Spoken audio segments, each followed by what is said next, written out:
Okay, this is from the Cape Cod Chronicle. Community of Jesus, subject of child labor trafficking suit. August 15th, 2025. The Performing Arts Center at Community of Jesus. Gotta admit, these so-called churches sure do love child labor, don't they? Must be godly, huh? Orleans. A federal lawsuit filed against the Community of Jesus and two other local nonprofits and two other local nonprofits. Been trying to tell you guys. Alleges that the community resorted to unpaid child labor and trafficking in building its Brewster Performing Arts Center. Doesn't Scientology still do this with their kids? They do a lot more. The Community of Jesus, Arts Empowering Life Incorporated, and Performing Arts Building Foundation Incorporated are listed as defendants in the civil suit, which was filed July 17th in U.S. District Court in Boston. The plaintiff, Oliver Ortolani, is one of a number of boys who were subject to forced labor and trafficking. Through their role in helping build the community's Performing Arts Center, the suit alleges. Specifically, the suit alleges violations of the Trafficking Victims Protection Reauthorization Act and Racketeer Influenced and Corrupt Actions, RICO, and also alleges unjust enrichment by the defendants. During their time constructing the center, Ortolani and the other children had no way of refusing to perform the intense manual labor that defendants demanded, according to the suit. Let me guess, once again, it's the adults and the parents abusing the children.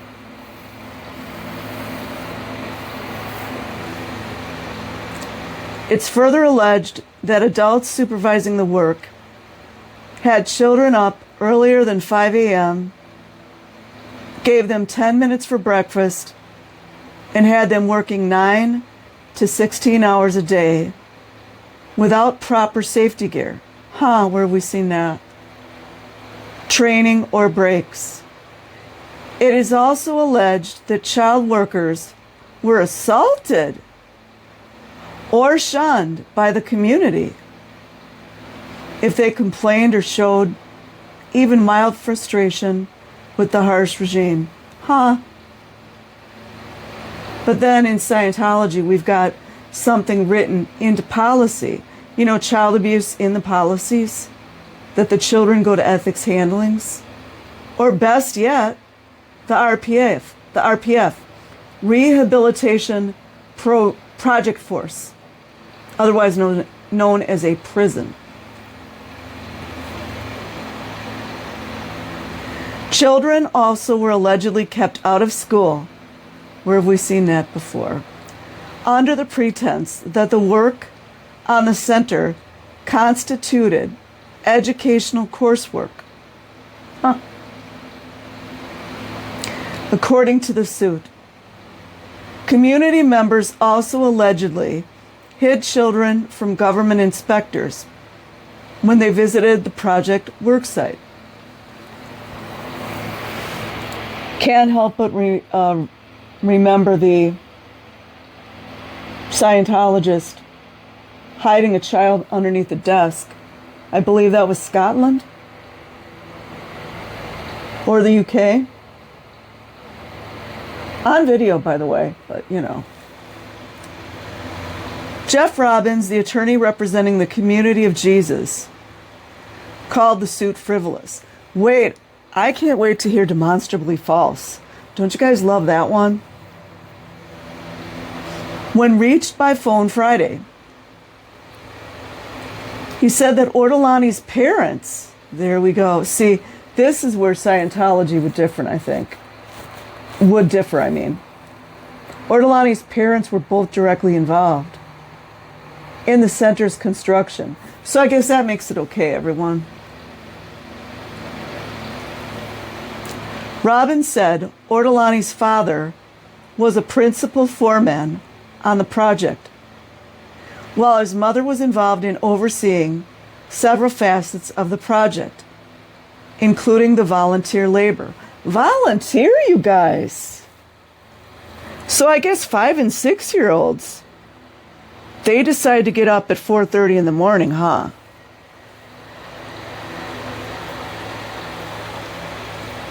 Is that what religious freedom is about?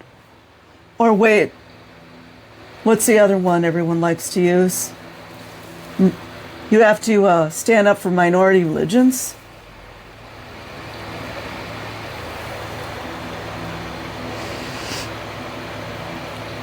This lawsuit seems to be a substitute for whatever issues this young man has with his parents, he said. You got to give it to them. They're not as articulate or probably loaded with money as Scientology is. Wonder if there's a Freemasonic connection with this church community. I'm just asking questions.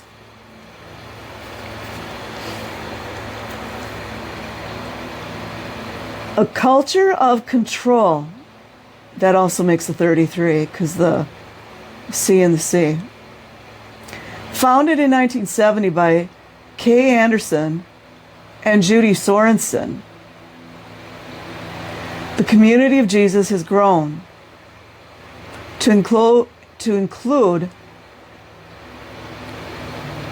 more than 200 members who live in a compound of jointly owned, community-controlled homes off of Rock Harbor Road. The community is led by a prioress. This reminds me of the Priory of Sion for some reason.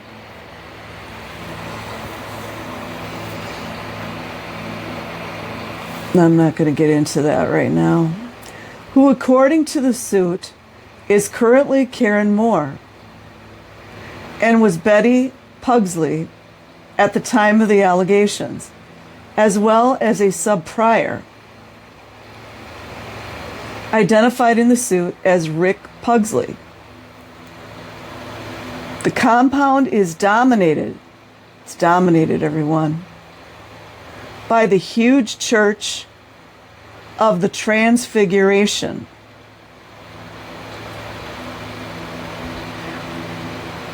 The suit describes the community as a high-demand, high-control group that dominates all aspects of its members' lives and thinking. The community discourages diversity of thought. Kind of like the last 5 years throughout the whole world, but what do I know? The suit alleges and demands of members absolute obedience to its leadership without question. Bow down, slave. Questioning the community leadership, however slightly, is viewed as insubordination, according to the suit. Is it a job or a church?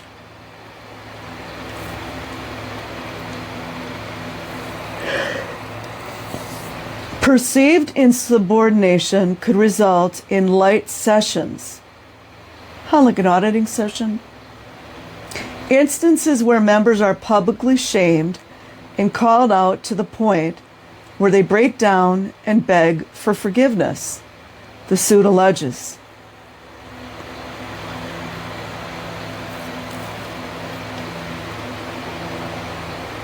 If the subject resists, like a child. Do you love when people call human beings subjects? The criticisms intensify and sometimes turn physical. According to the suit, members have had water thrown in their faces, been slapped, or endured other physical abuse. When one light session is not enough to break the target, it resumes the next day. Can't help but think of all these troubled teen industries as well as the military. You guys ever seen the movie with Gomer Pyle in it? In more extreme cases, community members are subjected to hard times, which the suit describes as a period of isolation and ostracism. Arts empowering life. The suit claims that children in the community are often coerced into participating in musical, chorale, theater, and other artistic endeavors promoted by the community. Those who resist have been labeled as selfish and bad community members, the suit alleges. Kind of like an anti. The social pressure to join is so intense that almost all capitulate and agree to participate, according to the suit. These are children. I blame the parents in many ways. In 1988, Arts Empowering Life was formed to promote the community's musical and theatrical endeavors nationwide and to drive proceeds from those performances to the community, according to the suit.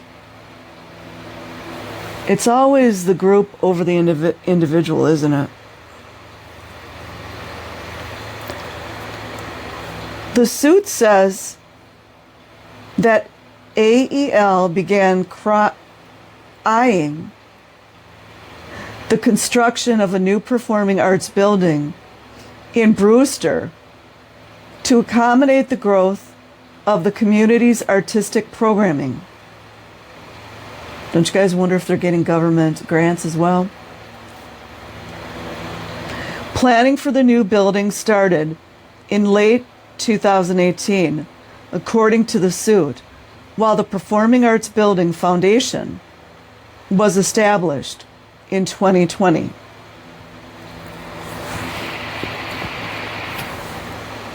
Oliver Ortolani 18, it's the only time they can escape, isn't it, you guys? Was born into the community and was a member until November 2023. In other words, a slave.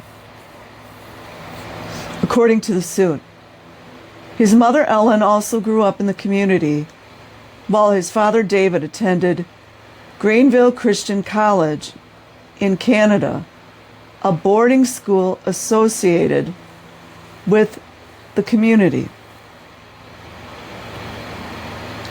The suit alleges that community leaders frequently separated children from their parents. Where have we seen that before? To live with other members of the community. Oh, that's not a recipe for pedophiles.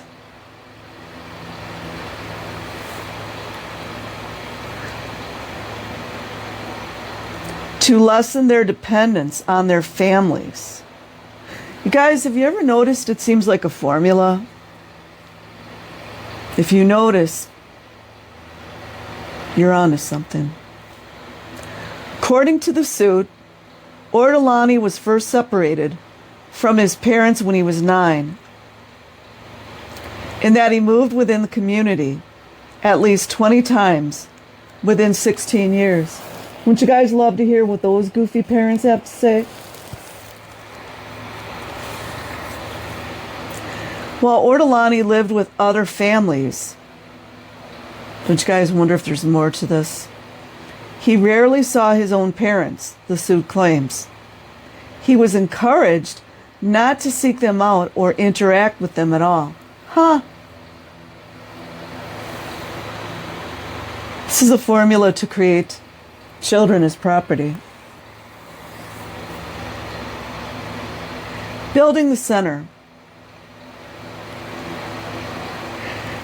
Ortolani, who currently works in construction, according to the suit, allegedly performed various forms of work in the community, including landscaping, like Scientology, cooking, like Scientology, house repairs, like Scientology, and setting up lighting and scaffolding for community events and performances. Don't they do some similar things in Children of God cults. Now they changed their name to the Family. Pedophilia all in it. It's sick. That work would carry over into construction of the Performing Arts Building. According to the suit, Ortolani was one of a number of children in the community that performed free labor on the building in Brewster through a volunteer summer work program in 2019 and 2020. What's the deal with the summer work program? That doesn't sound right. Despite securing a multi-million-dollar loan, there you go, you guys, for the project, community leaders, otherwise known as narcissists, allegedly had concerns about the high cost of the building's construction, because then they can't have all the money, leading them to resort to unpaid child labor to help bring costs down. Ortolani estimates that the child labor saved the community at least $500,000 in labor costs. The suit reads, don't you guys wonder how much money Scientology has saved throughout the decades with all their child labor? It'd be great if somebody could annotate all that. It benefited each defendant to partake in the scheme because they all had financial interests, of course they did, in building the center quickly and cheaply, according to the suit. And then again, they continue to exploit the children. The suit alleges that Ortolani started working on the arts building when he was 11. Well, Scientology, they usually started at 5 and 6, don't they? Probably when they can walk, basically. Children were awoken between 4:30 and 5 a.m. Huh. Like a muster?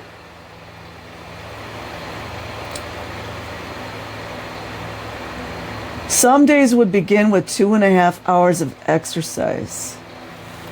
That's so disgusting. 2.5 hours of exercise is hard for an adult. While on other days, children were taken directly to the work site in a forested area in Brewster, according to the suit. Yeah, because they were hiding it. They were hiding it. You know they didn't want to get out too much to the country, right? Can't say too much. The work site was completely fenced in with barbed wire. Huh. Like the int base. Save for a gate that locked behind children at the start of the workday. The suit alleges, and only at the end of the day, were children allowed out of the work area.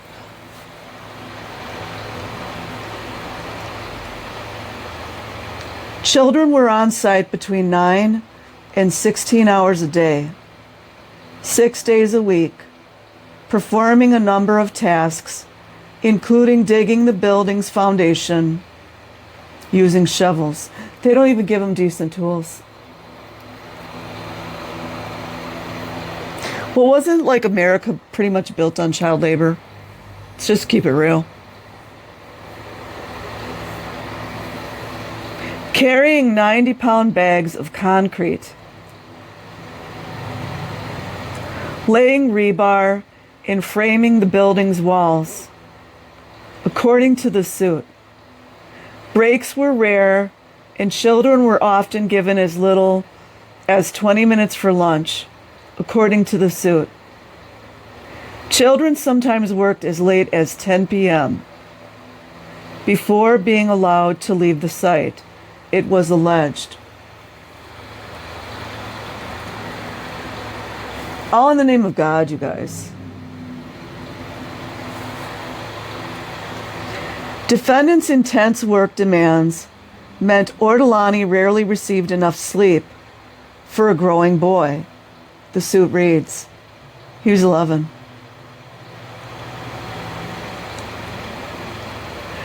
The suit also claims that the worksite was poorly supervised and staffed. Of course it was. Largely by inexperienced adults and children who often were put in harm's way. In one instance, it is alleged that a child was injured when he was accidentally struck in the eye with a piece of rebar. Another child was nearly injured by a misfired nail gun, according to the suit. Child workers were also each given just one disposable face mask that they wore each day to protect themselves from concrete dust. It's more than the Scientology kids got. Robbins calls the claims made about the alleged working conditions absolute garbage. They're not like the most articulate bunch, are they? We got to give it to Scientology. At least they've got some pretty slick, high vocabulary words, articulate answers. There's no evidence of any of that at all, he said. If there had been, you'd expect him to complain to his mother or his father. And there's no evidence of that. Physical punishment alleged. All while this was going on, no government officials knew, right? Physical punishment alleged. Beyond verbal abuse from adults on the worksite, child workers allegedly were also sometimes subjected to physical punishment. The suit alleges that Ortolani was once forced to run laps in steel-toed boots on a hot July day for 4 hours after he was blamed for leaving a hatchet out. See, this is the narcissists or the sociopaths. They just get off on this stuff. You know and I know that had nothing to do with the hatchet being out. I mean, they might have been mad that they could get caught or something. They get off on this. I honestly don't understand why more little skeletons have not been discovered. In another instance, Ortolani's 13-year-old brother was allegedly beaten by another community member for being disrespectful. Like Wally Hanks. But the punishment didn't stop there, the suit alleges.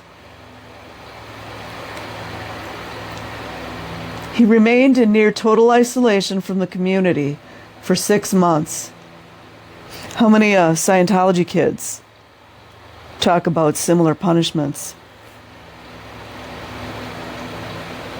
The suit claims that his brother's punishment dissuaded Ortolani from resisting work on the project. That's the point.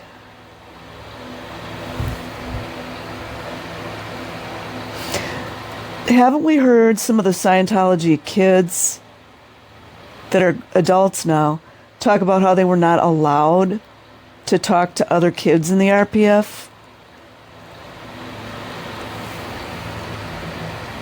Keeping his head down and doing what he was told was the safest course of action, according to the suit. Despite his deteriorating physical and mental health, he continued work on the defendant's center. Work disguised as school. The suit also details community members' efforts to frame the labor as educational. Apparently, Department of Education was never called. Weird. And to shield the alleged child labor from government inspectors. Allegedly. According to the suit, the defendants put together fake course descriptions. Well, gee whiz, where have we heard that? And would occasionally bring a teacher to the site in a meager effort to claim that child laborers were getting a good education. Yeah, and the government workers they bought it hook, line, and sinker, right? Right. It's also alleged that the community members would hide children working on site when government officials would come by to inspect the project. How'd they know that the government officials were coming? I mean, maybe they did it last minute. Waivers signed. Robin and that Ellen Ortolani signed waivers acknowledging that the work being performed by children was voluntary. Well, good gosh, where have we heard that before? The child just volunteered to be slaves. The mother, who was the person who helped directly manage the project, whose name is on every document managing the project, managing the volunteers, signed waivers not only on her behalf, but on behalf of her son, stipulating that they understood that this was voluntary. You know, they're not the brightest in the bunch. They really aren't. It's all illegal, so keep chirping like a bird here.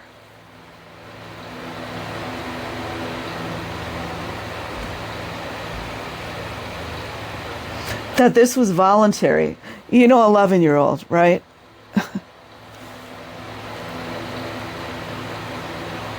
And that they wanted their son to do it.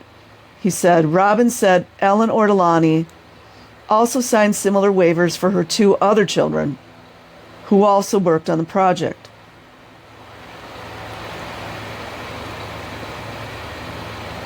Now we know what America's built on, right? Copies of waivers signed by Ellen and Oliver Ortolani that were shared by Robbins acknowledged that the labor would be performed voluntarily.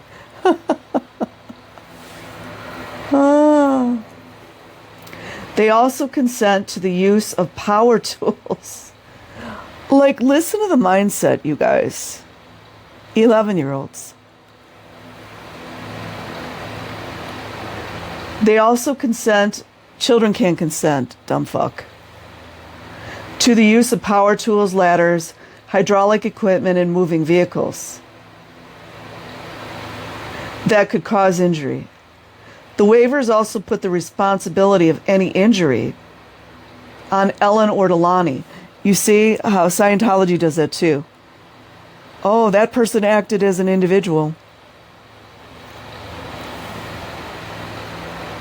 Ellen Ortolani, and specified that permission from Oliver's physician was obtained before he became involved in the project. Wouldn't you guys love to see paperwork like that? There's no doctor dumb enough to think about that. But the waivers do not lay out any terms regarding working conditions on the project site, such as how many hours children would work per day. Neither plaintiff nor his parents knew that this project would take over the children's lives, nor that the boys would not receive any real schooling, according to the suit. Aftermath. The suit claims that community leaders expanded the summer program into the fall of 2019 and again into 2020. But the program abruptly ended due to leaders' concerns over the potential legal liability. Oh, they just love their liability. They got to just protect it.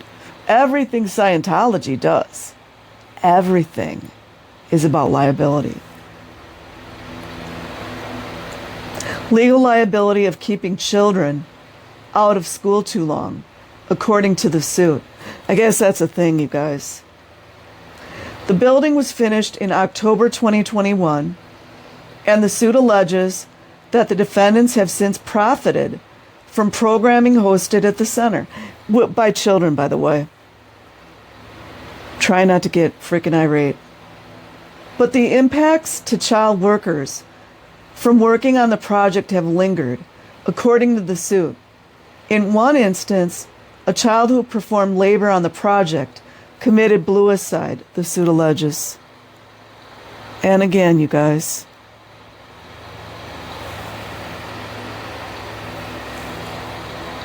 the kid knew that was the only way he was going to get out of it. It's a shame. For Ortolani, the effects have been both physical and mental. It is alleged that he suffered joint and back pain. Of course he is.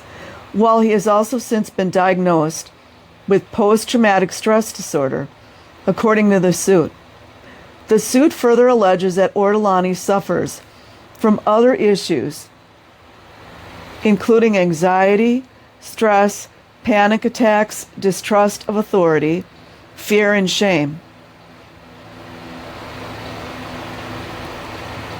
Plaintiff also suffered and continues to suffer economic damages, including but not limited to unpaid wages, at least a 2-year delay in his education, and the cost of mental health treatment, according to the suit. Ortolani is seeking a jury trial as well as monetary relief in the form of compensatory and punitive damages and interest, according to the suit.